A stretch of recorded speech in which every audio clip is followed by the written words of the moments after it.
Alors, bonjour à toutes et tous. Les conditions sont à présent réunies pour que nous puissions démarrer cette séance.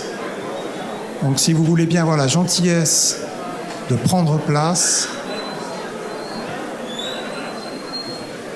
Donc, je suis Vincent Arsigny, le secrétaire général de la COP de Corse. Merci beaucoup pour votre présence très nombreuse ce matin. Je dirais à l'image de la mobilisation que nous avons eue en Corse sur la territorialisation de la planification écologique. Alors, une petite vérification. Est-ce que vous nous entendez tous bien dans cette salle? C'est bon? Ah, pas tout à fait bien. Donc, je vais parler plus dans le micro. Merci pour votre rappel. Alors, donc, nous allons avoir une séquence quand même assez riche ce matin, assez dense. Donc, merci beaucoup d'être arrivés avec un décalage minimisé par rapport à l'horaire prévisionnel de début.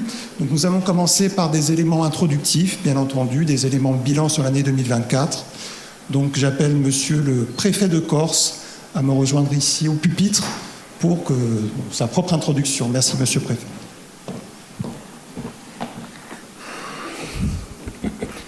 Merci, monsieur Arsigny.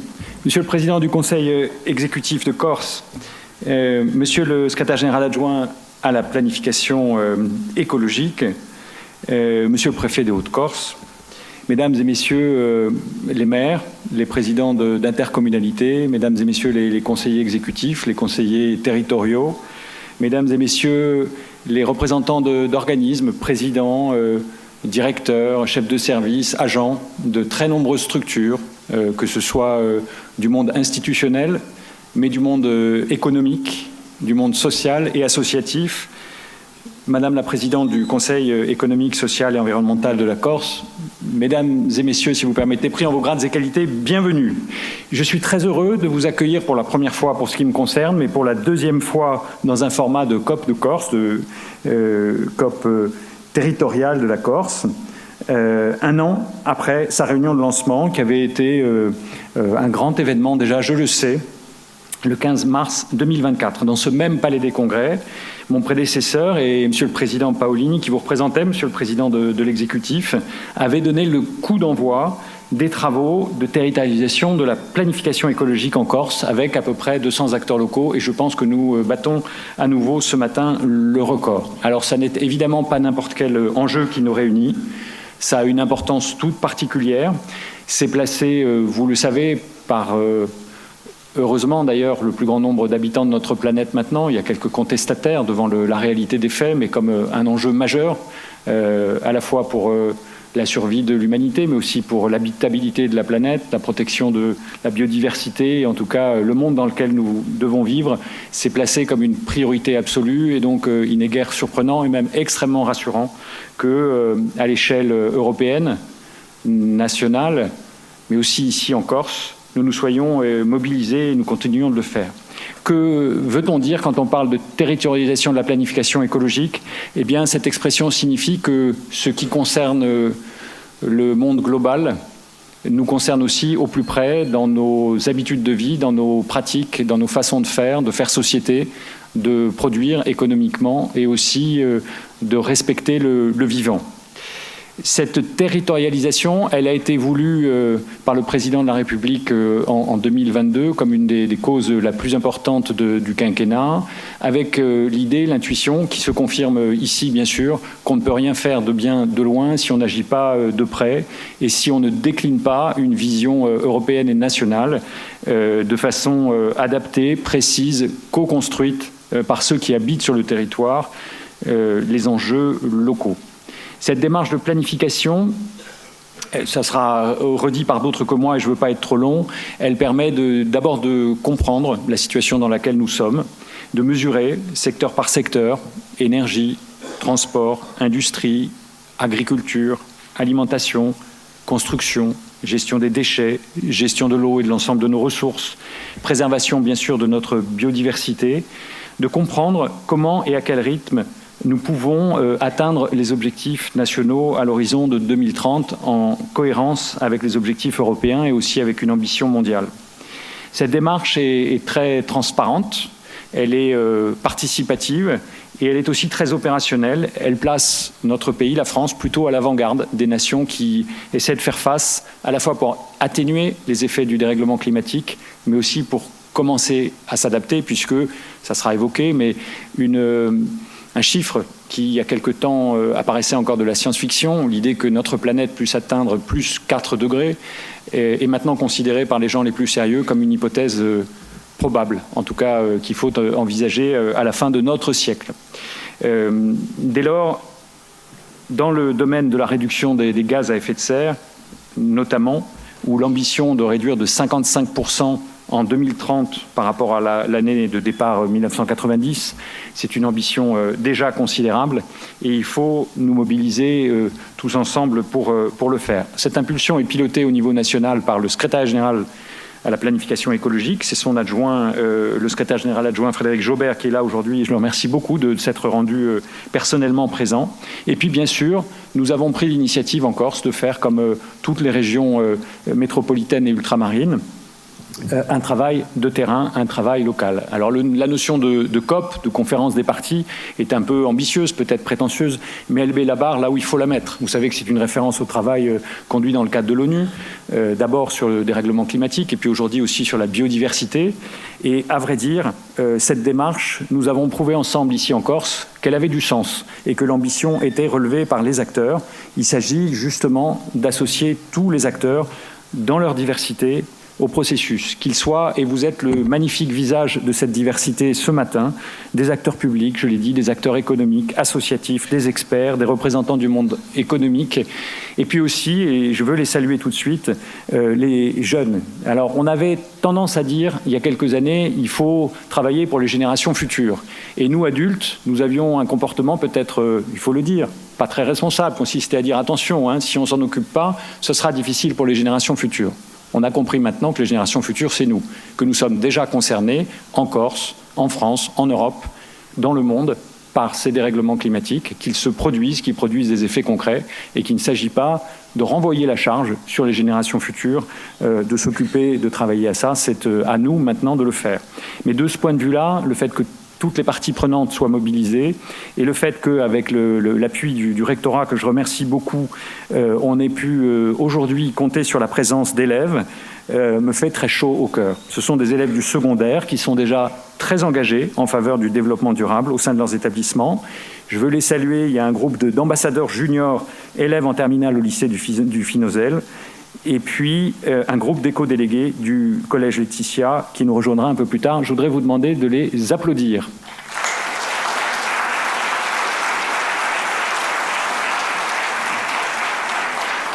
Parce que oui, c'est vraiment notre affaire à tous. Je ne vais pas être trop long sur ce qui s'est passé depuis l'an dernier, mais juste citer les premières étapes et puis on y reviendra un peu plus tard. C'est une matinée de bilan, mais aussi de projection sur l'avenir. Cette démarche qui a démarré il y a tout juste un an, elle s'est d'abord manifestée par un diagnostic qui a été nourri d'un certain nombre d'interrogations, de questionnaires qui ont été envoyés. Et je voudrais remercier particulièrement les élus de Corse, les maires, les présidents de PCI, parce que nous avons ici, je pense que M. Jobert le confirmera, eu un taux de réponse à ces questionnements qui a été supérieur à la moyenne nationale, notamment pour les EPCI de 14 points, excusez du peu. Ça montre l'intérêt que vous avez eu à ça. On ne peut pas conduire cette démarche-là si on n'interroge pas ceux qui vivent sur le territoire. Ceux qui vivent sur le territoire, ce sont évidemment les habitants, mais ce sont chaque jour les élus qui sont déjà confrontés à ces échéances-là. Ils considèrent ça comme quelque chose d'important et je veux aussi beaucoup les remercier. Sur cette base de ce questionnement, une première esquisse de plan d'action à l'horizon 2030 a été élaborée, elle a été mise en débat. Il y a eu une dizaine de groupes de travail qui ont réuni au total plus de 500 participants.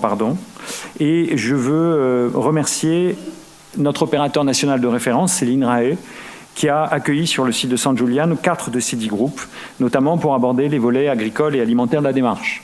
Et puis je veux remercier aussi l'Office de l'environnement, son président Guy Armanet, d'avoir co-présidé, accorté les réunions dédiées aux déchets, à l'économie circulaire, à l'espace naturel, à la biodiversité. Après ces étapes, une consultation en ligne qui a permis de recueillir 77 contributions pendant un mois à la fin de l'année 2024. Toute cette démarche a permis d'enrichir les travaux et de disposer ce matin, aujourd'hui, de projets concrets, d'un diagnostic sérieux, solide, partagé. La force de la science est une chose. À un moment de l'histoire de notre planète où elle est contestée par des puissances majeures, le fait de partager d'abord des données scientifiques est quelque chose de fondamental. Mais nous savons aussi que la science a besoin de la confiance, et la confiance se produit par le partage des données. Et ce que nous avons fait en Corse depuis quelques mois est exemplaire de ce point de vue-là. Nous avons besoin de cette confiance pour comprendre d'où nous partons et où nous voulons aller.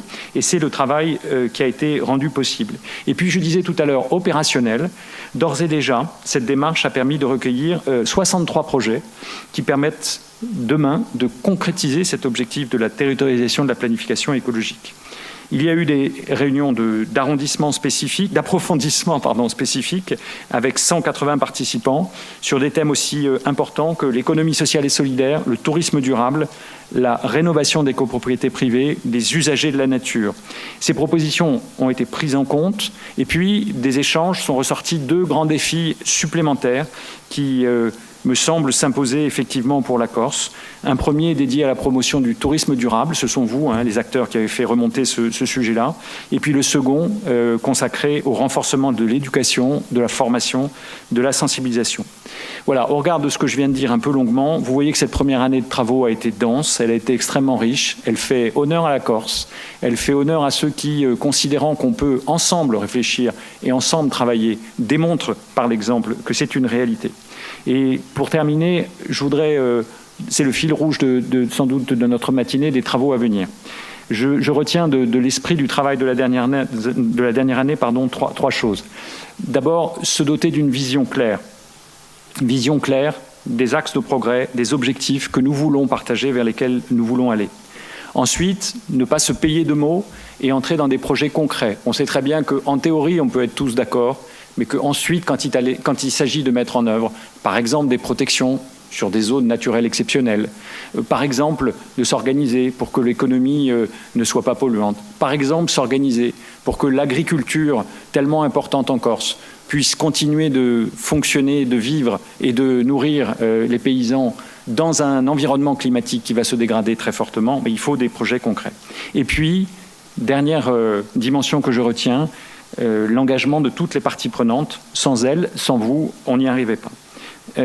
Voilà ce que je voulais vous dire plutôt en élément de motivation en ce début de matinée.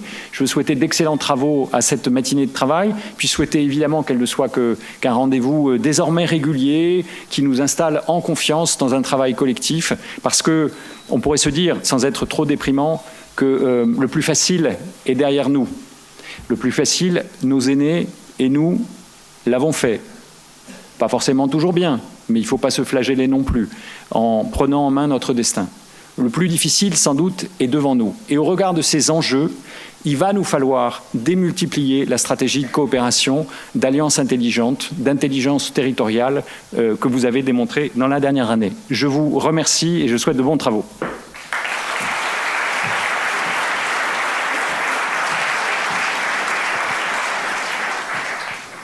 Merci beaucoup, Monsieur le Préfet. Monsieur le Président du Conseil exécutif, vous avez la parole.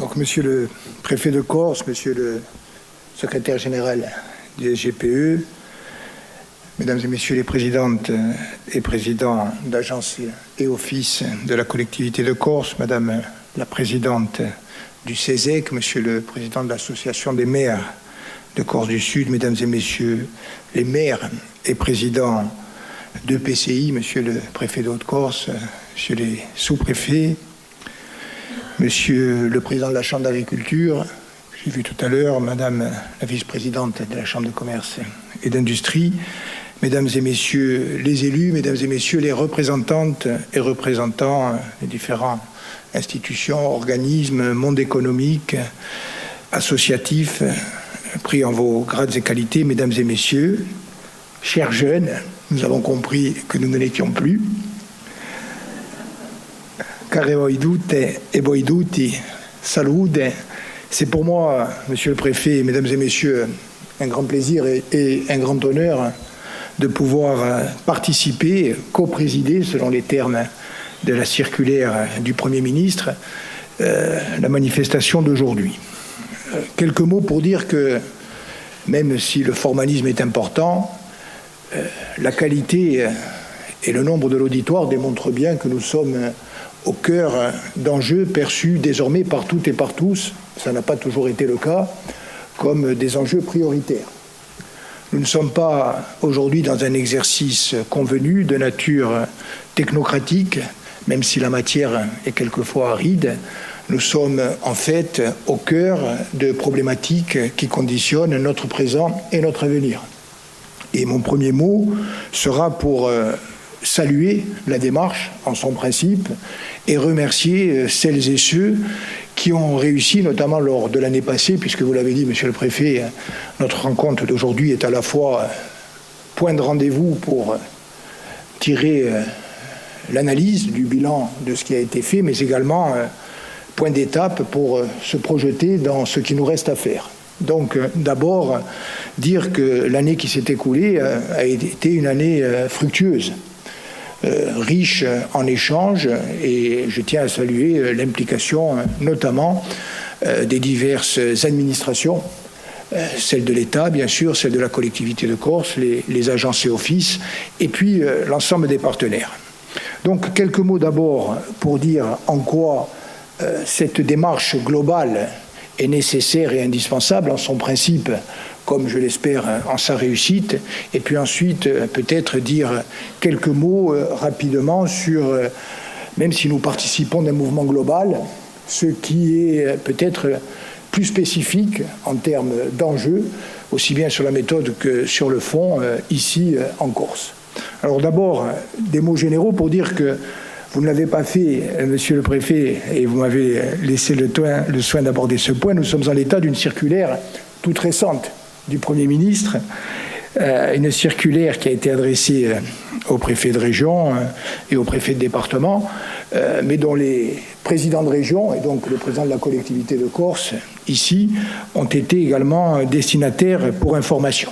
Alors dans cette circulaire, le Premier ministre rappelle que dès 2024, les citoyens, les entreprises, les collectivités locales ont eu à se mobiliser dans le cadre des COP autour d'objectifs concrets et notamment la réduction des émissions de gaz à effet de serre et la préservation et la restauration de la biodiversité, ceci pour essayer d'atteindre les objectifs fixés par le Plan national d'adaptation de changement climatique. Ces COP ont également eu un focus dans le domaine de l'eau, où il est essentiel, selon les termes de la circulaire du Premier ministre, de veiller à une bonne synergie entre, d'une part, les travaux des COP et d'autre part, les conférences de l'eau dont les modalités seront précisées prochainement. Et puis, dernier mot, et je me tourne plus particulièrement vers les maires et présidents de PCI, la circulaire rappelle que ce dont nous allons débattre et ce que nous sommes amenés à décider ensemble aura vocation, notamment au plan national, à être réceptionné à titre principal dans les CRTE qui concernent au premier chef, bien sûr, les communes, les intercommunalités, mais la circulaire précise également que les autres contractualisations doivent être cohérentes avec les objectifs fixés par la COP. Et lorsqu'on parle des autres contractualisations, il y a bien sûr le Fonds vert, la DSIL, la DETR, mais également, me semble-t-il, chez nous, les dispositifs spécifiques, par exemple le PTIC et d'autres qui sont à construire ensemble. Et vous voyez que déjà, à travers cette introduction, je me rapproche de ce qui, sans doute, méritera de notre côté, Monsieur le Préfet, à toutes et à tous, une réflexion particulière, puisque nous savons, les maires, les présidents d'intercommunalité et les élus de la collectivité de Corse, qui a aujourd'hui un vrai besoin de réflexion partagée et de décision commune sur l'articulation, la cohérence entre les différents mécanismes de financement, le tout, nous le savons, dans un contexte quand même de contraintes budgétaires importantes. Alors, les enjeux globaux, bien sûr, nous ne pourrons les aborder, les traiter et relever les défis qu'ils représentent qu'à travers une démarche globale et participative. et c'est en cela que, me semble-t-il, la COP est une initiative à souligner, une démarche globale, portée à l'échelle du pays, bien sûr, à mon avis, nécessairement à l'échelle européenne et internationale également. Et de ce côté-là, on sait que même si l'ordre international est bouleversé, notamment depuis quelques mois à travers l'élection de Donald Trump et les choix unilatéraux et brutaux qu'il développe, je pense que les acteurs infra-étatiques ont sans doute quelque chose à apporter également au plan européen et international, et notamment la Corse à travers son enracinement méditerranéen et européen. Donc une démarche globale, et il est sain aussi que cette démarche soit élargie, qu'elle implique et intègre non seulement l'État, non seulement les communes, l'intercommunalité, ici la collectivité de Corse, ailleurs les régions, mais également l'ensemble des acteurs. L'ensemble des acteurs, et notamment bien sûr les institutions consulaires, mais aussi les acteurs économiques, les acteurs sociaux, les acteurs associatifs et plus largement les citoyens de toute génération. Ce constat étant fait, quelques mots sur les spécificités et sans doute les points de vigilance. Je ne les développerai pas, mais simplement rappeler que la Corse a un statut particulier avec une organisation institutionnelle qu'on ne retrouve pas ailleurs. Exemple, les agences et offices, l'Office de l'environnement, représenté par son président, a un rôle majeur en matière de protection de la biodiversité. L'Office de l'agriculture, j'ai vu Dominique livrer, l'AUE, bien sûr, le président Paoli, son directeur M. Milan, agence de l'urbanisme et de l'énergie, ou encore l'Office des transports, et j'y reviendrai. Dire un mot aussi, par exemple, que ce n'est pas seulement depuis 1982. La loi de 2002 a donné à la Corse une organisation particulière insuffisante dans le domaine de l'eau et de la gestion de l'eau. Et puis, et là encore nous le savons, nous avons aujourd'hui à relever des défis qui sont des défis singuliers, qu'on ne retrouve pas toujours ailleurs, en tout cas pas avec la même acuité. Et l'expérience des années passées nous montre que ces défis, nous ne pourrons les relever qu'à travers une synergie la plus large possible entre les communes, les intercommunalités, la collectivité de Corse et l'État. Donc c'est ce travail qui nous attend. 3 remarques et je termine. L'eau. Il y a eu un combat qui a été mené par les maires, relayé par la collectivité de Corse et par les parlementaires à l'Assemblée nationale et au Sénat pour faire évoluer la loi qui organisait le transfert obligatoire de la compétence aux intercommunalités. Ce combat est en passe d'être gagné. J'espère qu'il le sera rapidement, définitivement, pour que nous soyons sécurisés. Rappelez quand même que dans un statut particulier d'ores et déjà organisé, et au moment où la Corse se projette vers un statut d'autonomie, il est quand même atypique, je dirais même anormal, que la Corse ne dispose pas de sa propre agence de l'eau. Nous sommes aujourd'hui la seule région qui est un bassin hydrographique qui est rattaché à l'agence Rhône-Alpes, dans laquelle nous sommes ultra minoritaires et dans laquelle les choix nécessairement ne sont pas formés en fonction des attentes et des besoins de la Corse, des communes et des citoyens corses. Et de ce côté-là, y compris en termes de financement, je pense que nous avons une réflexion à porter. Deuxième élément de singularité, le PADUC. Le PADUC qui est en voie de révision, qui a été adopté en 2015 à un moment où les enjeux de transition écologique, de lutte contre le réchauffement climatique n'avaient pas encore pris l'acuité qu'ils ont aujourd'hui. Et cette révision du PADUC doit notamment, pas seulement, mais notamment intégrer de façon forte cette exigence de lutte contre le réchauffement climatique vers la transition écologique. J'ai vu dans la salle la présence des représentants d'EDF que je salue. Dans le domaine de l'énergie, monsieur le préfet, vous le savez, la Corse a une PPE ambitieuse et se fixe comme objectif l'autonomie énergétique en 2050 à travers un tiers de croissance des énergies nouvelles renouvelables, un tiers dans cette autonomie énergétique, 2 tiers dans le domaine de la maîtrise de l'énergie. Nous sommes au confluent de l'innovation et de l'enjeu social. La venue du ministre Ferracci nous a rappelé que nous devons notamment réussir la sortie du gaz dans les villes et agglomérations de Bastia et d'Ajaccio. Dernier mot sur les transports qui sont essentiels pour une île. Maîtrise des infrastructures portuaires et aéroportuaires, gestion publique, c'est l'objet du projet de loi qui va bientôt être examiné par le Parlement, et j'espère que nous aboutirons là aussi. Maîtrise des flux à travers des DSP maritimes et aériennes qui laissent la place, bien sûr, au libre trafic et qui nous permettent de construire un système à la fois sécurisé pour les Corses et attractif dans le domaine touristique. La fiscalité écologique est en son principe un bien. Mais on ne peut pas penser la fiscalité écologique de la même manière pour un territoire continental que pour un territoire insulaire. Il y a aujourd'hui, par exemple, une surtaxation du transport aérien. L'origine de cette surtaxation est qu'il est légitime de considérer qu'un citoyen, lorsqu'il fait le choix dans un territoire de prendre l'avion, est un choix entre plusieurs options.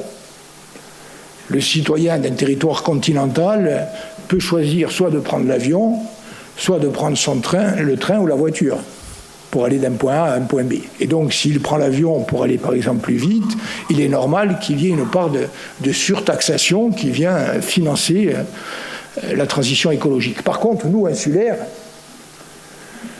lorsque nous nous rendons, par exemple, sur le continent pour nous faire soigner, nous n'avons pas d'autre choix que de prendre l'avion. Et nous, insulaires, qui sommes dans un système économique qui aujourd'hui dépend dans son PIB à près de 40% du tourisme, si nous ne sommes pas attractifs en matière de prix des transports, c'est tout notre système touristique et économique qui est détricoté.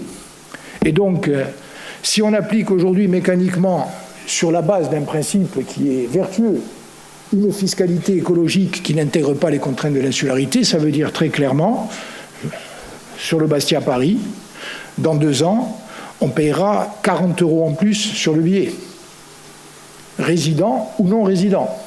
Et donc, il n'y a pas 36 solutions. Ou on accepte ça, mais ça veut dire qu'on dégrade notre compétitivité économique dans le domaine touristique et on pénalise les résidents, alors que, vous le savez, un des acquis forts depuis 2015, c'est d'avoir diminué le tarif résident. Donc, soit on accepte la dégradation sociale et économique, soit on augmente la dotation de continuité territoriale. Je me tourne vers le représentant de l'État. Il y a eu déjà un effort significatif, même si non pérennisé, de l'augmentation de la dotation de continuité territoriale, mais il faudra aller beaucoup plus loin. Soit, et à mon avis c'est le chemin qu'il faut privilégier, on accepte de considérer qu'il faut, au plan national et au plan européen, considérer que l'insularité crée des contraintes spécifiques qui doivent être prises en compte à travers des dispositifs législatifs et réglementaires spécifiques. Par exemple, au plan européen, l'article 174 du traité de l'Union européenne qui pose un principe de prise en compte de l'insularité, un principe qui pour l'instant n'est pas décliné de façon opérationnelle. C'est un des combats que nous menons. Et puis j'espère que nos discussions, notamment sur la révision constitutionnelle et l'autonomie de la Corse, nous permettront d'apporter des réponses cohérentes. Je termine et je me tourne vers les maires et vers le représentant de l'État. Nous avons un autre rendez-vous cet après-midi. Pour être très concret, je fais des propositions. Il faut, à mon avis, Monsieur le Préfet, qu'ensemble, nous réfléchissions à une vision globale, cohérente et partagée des dispositifs de soutien. Ça vaut pour la relation entre l'État et la collectivité de Corse, et ça vaut aussi, bien évidemment, pour la relation entre l'État, les communes, les intercommunalités et la collectivité de Corse.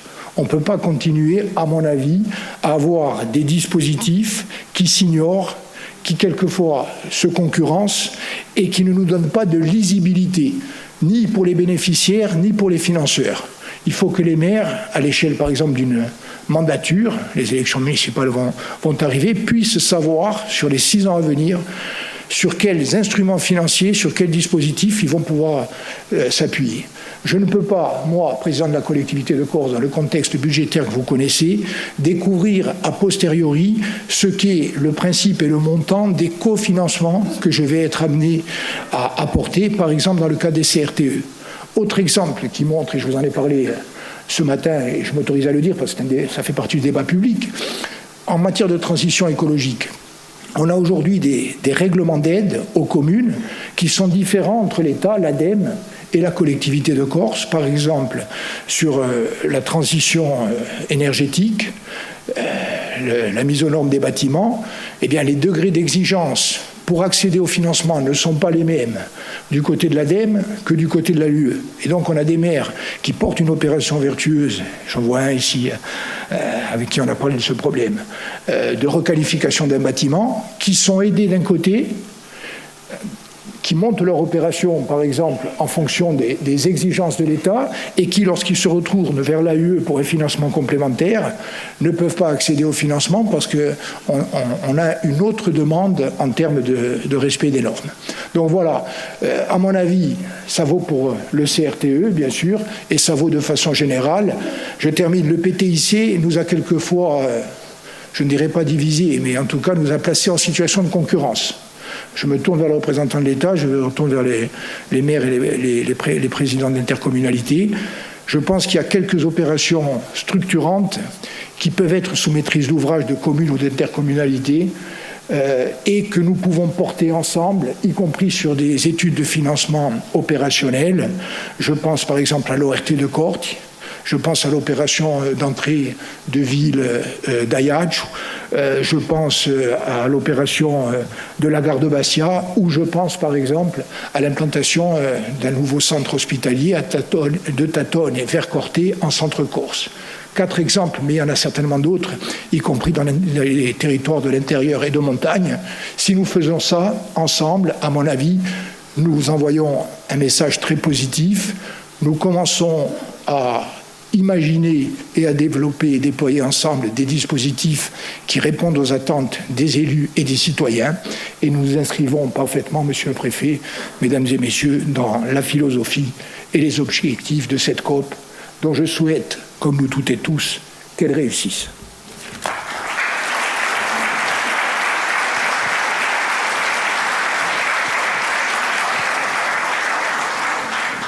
Merci beaucoup, Monsieur le Président. Donc, nous allons cheminer vers les éléments de bilan 2024 à présent.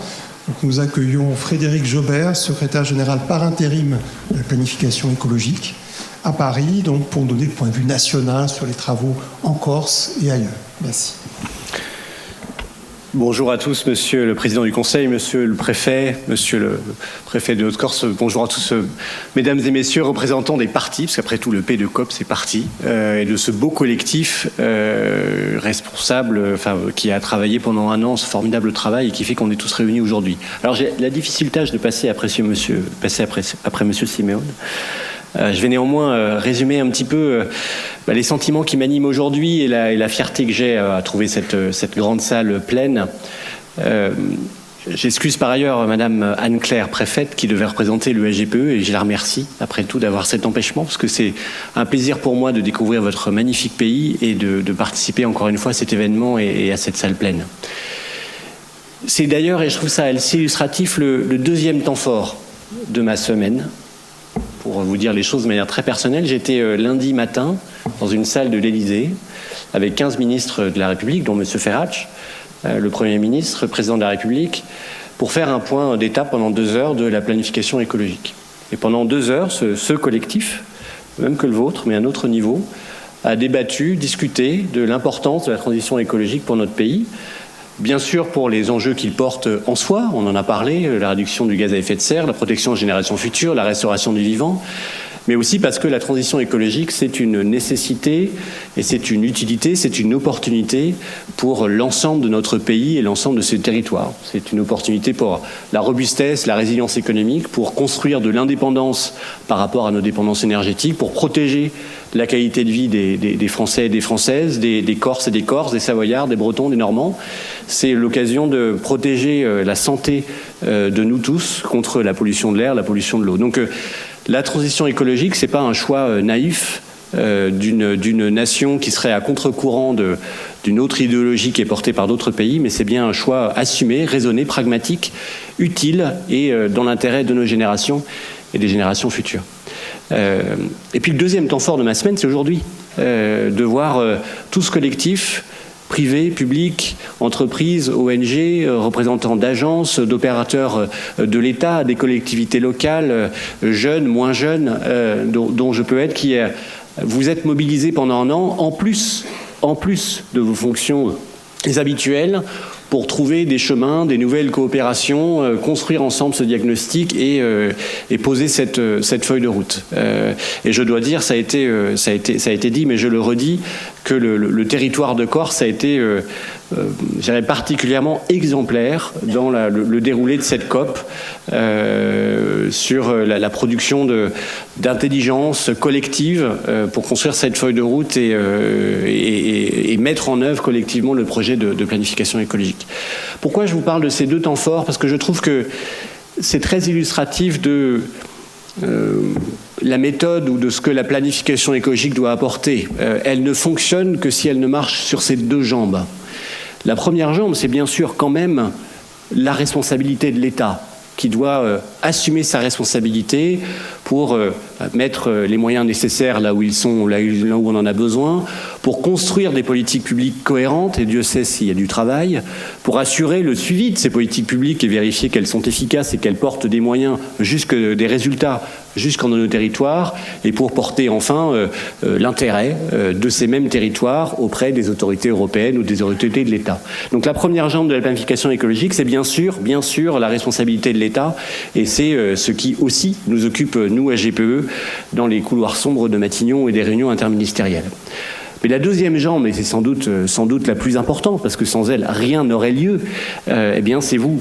C'est ce collectif, c'est la territorialisation de la planification écologique, et le fait que, encore une fois, les représentants de nos territoires aient la fierté de travailler ensemble à mettre en œuvre ce projet collectif, à se dire la vérité sur ce qui avance moins bien, à trouver des voies de passage dans ce qui apparaît autrefois compliqué. Alors, vous le verrez, ça a été dit, on a effectivement dressé un bilan de ces COP et on ne peut pas s'en empêcher, on prend toujours un petit peu du recul sur ce qui a marché, moins marché.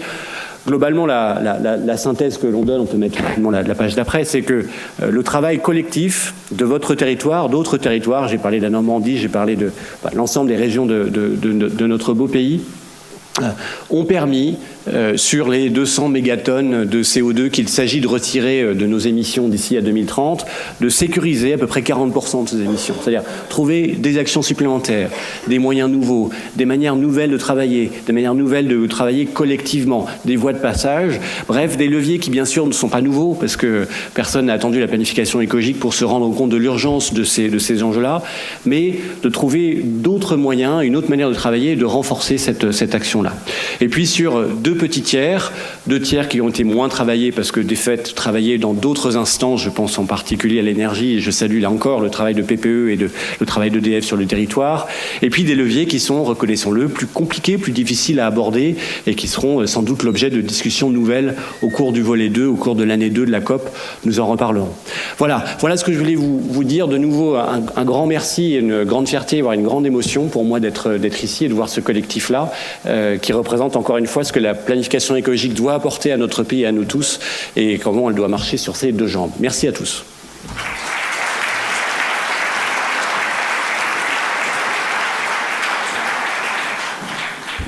Merci beaucoup, Monsieur le Secrétaire général, par intérim. Alors, avant que nous commencions la première table ronde, dans une dizaine de minutes, il importe de vous donner une vision globale, synthétique, des grandes orientations qui se sont dégagées de nos travaux 2024. Donc c'est ce à quoi je m'efforçais, donc vous l'aurez compris, d'une façon assez succincte pour donner une vision d'ensemble et peut-être l'envie d'aller consulter le document détaillé qui vous a été transmis par voie électronique. Alors quelques petits éléments en premier lieu sur les effets du changement climatique en Corse. Monsieur le Président Paoli aura l'occasion d'y revenir dans son intervention durant la première table ronde. On a bien sûr une augmentation des températures prévue en horizon 2100 à ce stade qui est en ligne avec la trajectoire de référence continentale, 4 degrés d'augmentation par rapport à avant la révolution industrielle et une augmentation des températures qui pourrait être plus forte en montagne qu'ailleurs. Ça a des impacts sur la pluviométrie avec une ressource en eau qui serait moins disponible, moins présente pour les écosystèmes, pour donc les activités humaines, notamment l'agriculture, un certain nombre de risques majorés, inondations, incendies, submersion marine, élévation du niveau de la mer aussi par ailleurs, et donc un certain nombre de pressions qui s'accroissent aussi sur les écosystèmes, qui les fragilisent et qui peuvent les bouleverser avec l'apparition éventuellement d'espèces exotiques envahissantes et des conséquences bien sûr sur notre santé. On peut penser par exemple aux effets des canicules sur les personnes fragiles. Alors la COP, on en a déjà parlé abondamment, donc évidemment agir de façon structurée, tous ensemble, et effectivement nous sommes très fiers d'accueillir ce collectif, alors pas au complet, parce que ça a été mentionné, il y avait eu davantage de participants, mais on a quand même beaucoup de personnes qui nous ont fait donc l'amitié de venir ce matin, donc pour partager des éléments de diagnostic, pour partager un certain nombre d'orientations, les rendre visibles aussi un certain nombre de projets qui peuvent inspirer les uns et les autres et s'étendre à une échelle plus vaste. Donc tout ceci pour l'instant donc à horizon 2030. Il y a d'autres horizons temporels, il y a 2050, donc ce sera évoqué notamment dans la présentation de la communauté de communes Sud-Corse qui, à l'échelle de son territoire, tâche de se projeter d'ores et déjà à cette échelle-là. Puis bien sûr, à Paris, au GPE, un certain nombre de travaux sont en cours. Donc à horizon 2030, on a travaillé sur la réduction des émissions de CO2 et sur la préservation de notre biodiversité et une meilleure gestion des ressources, par exemple la gestion des ressources en eau, sur lesquelles on reviendra pendant la deuxième table ronde. Alors les principales étapes de nos travaux, ça a déjà été dit, un diagnostic, trois étapes, 3 phases de la mise en débat, avec en septembre 10 groupes thématiques en parallèle, ça a été assez intense avec 500 participants, une consultation en ligne sur les éléments qui avaient été constitués à ce moment-là, avec un certain nombre de contributions recueillies pour mieux nous aider à prioriser, à mieux connaître les projets concrets qui peuvent permettre de décliner les orientations, et un certain nombre de sujets supplémentaires qu'on a souhaité creuser, donc avec le concours de la collectivité de Corse, de la CRES, des agences de la collectivité en charge du tourisme, de l'environnement, de l'urbanisme et de l'énergie sur un certain nombre de sujets particulièrement importants. Donc ça a donné lieu donc à l'émergence, donc à la mise en lumière de 28 grands défis qui sont regroupés dans un certain nombre de thématiques de premier plan. Ces 28 grands défis se déclinent ensuite donc, dans le document de mise en œuvre que je vous invite à regarder, donc en 90 actions qui se rapprochent le plus possible de l'opérationnalité. Et donc, pour la première grande thématique par laquelle je commence, donc il y a la problématique énergétique, qui est évidemment d'une importance toute particulière en Corse, zone non interconnectée, nous ne bénéficions pas du parc électronucléaire continental, bien entendu. Donc le directeur régional d'EDF aura l'occasion d'y revenir dans son intervention en table ronde. Monsieur le Président Paolini, bien sûr, pourra l'évoquer dans le cadre de la programmation pluriannuelle de l'énergie qui régule, qui va donner le cadre de la production d'énergie et d'électricité en Corse. Donc on a évidemment un défi de premier plan, donc de changement, passage aux énergies renouvelables, biomasse liquide pour les centrales thermiques. Donc ce seul projet va nous permettre d'atteindre plus de la moitié des objectifs de réduction de CO2 pour la Corse, donc c'est un objectif absolument considérable à atteindre. On a bien sûr le développement des autres énergies renouvelables.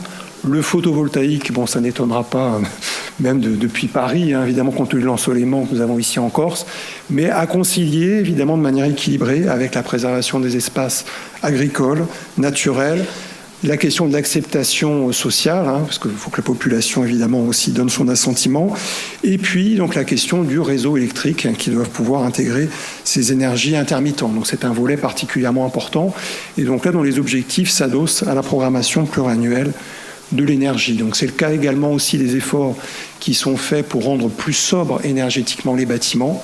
Donc c'est un secteur qui globalement nécessite des investissements absolument massifs, vous le savez, pour rénover les bâtiments, pour avoir un certain nombre d'équipements. On peut penser à des pompes à chaleur qui permettent de réduire l'empreinte énergétique des 10 bâtiments. Puis c'est aussi une question, je dirais, de comportement. Donc la climatisation, le chauffage est utilisé à bon escient. Et ça a été évoqué par le président du Conseil exécutif. Il y a vraiment une question donc, de coordination des acteurs, de mise en synergie des dispositifs, d'accompagnement qu'il faut évidemment renforcer, encore bonifier.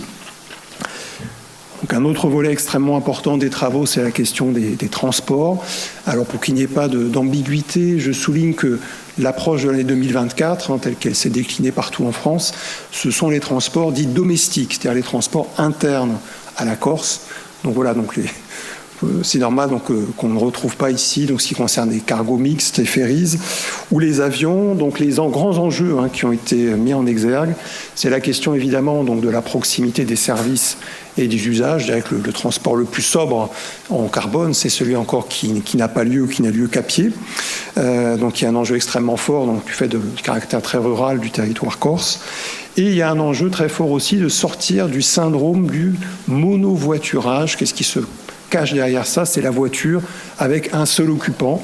Donc davantage de transport en commun, davantage de covoiturage, davantage de transport actif autres, et aussi en Corse, comme partout ailleurs, davantage de véhicules électriques qui pourront fonctionner avec une énergie largement décarbonée dès que les centrales thermiques donc, seront passées à un nouveau carburant. Donc tout ceci, évidemment, s'appuie sur la programmation pluriannuelle de l'énergie, mais aussi sur le bloc intercommunal pour définir un certain nombre de grands caps, une stratégie au niveau local, et la communauté de communes de Sud-Corse y reviendra tout à l'heure.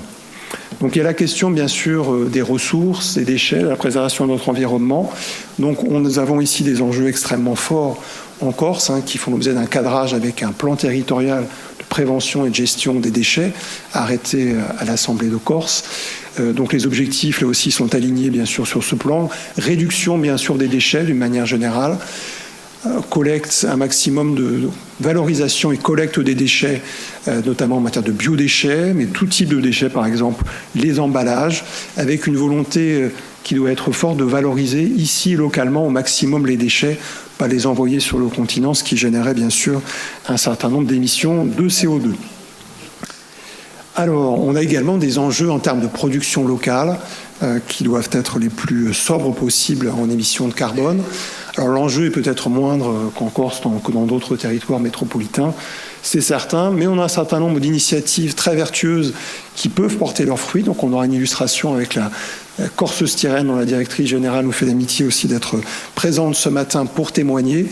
Donc on a un certain nombre de choses à faire, que ce soit pour les industries qui sont intensives en émissions de carbone, et puis celles que le plus grand nombre qui sont plus petites, mais ont aussi un certain nombre de bonnes pratiques à utiliser à leur échelle. On a également donc le vaste domaine de l'agriculture, de l'alimentation, qui a déjà été mentionné, de la forêt, et aussi de la préservation donc, de nos sols qu'il faut moins artificialiser. Donc en Corse, nous avons la chance d'avoir une agriculture biologique qui est déjà, je dirais, assez fortement implantée, davantage en proportion que sur le continent, et donc c'est un gros atout. Il y a un certain nombre de bonnes pratiques pour la préservation de l'environnement, pour la sobriété environnementales qui sont d'ores et déjà, je dirais, à l'œuvre, expérimentées dans ce cadre. Donc il y a bien sûr possibilité d'aller plus loin à l'échelle de l'agriculture corse. En termes d'alimentation, la production locale et la consommation locale sont évidemment à développer. Donc la forêt et la relance de la filière bois sont également des enjeux considérables. Évidemment dans le cadre économique, ça a été bien souligné dans le cadre du plan adopté à l'Assemblée de Corse. C'est aussi le cas pour les émissions de gaz à effet de serre, parce qu'on veut moins émettre, mais la forêt peut permettre évidemment de stocker davantage du carbone. Vous savez, les végétaux prennent du carbone dans l'atmosphère, et donc avoir une meilleure gestion des forêts permettra donc d'améliorer ce stockage de carbone.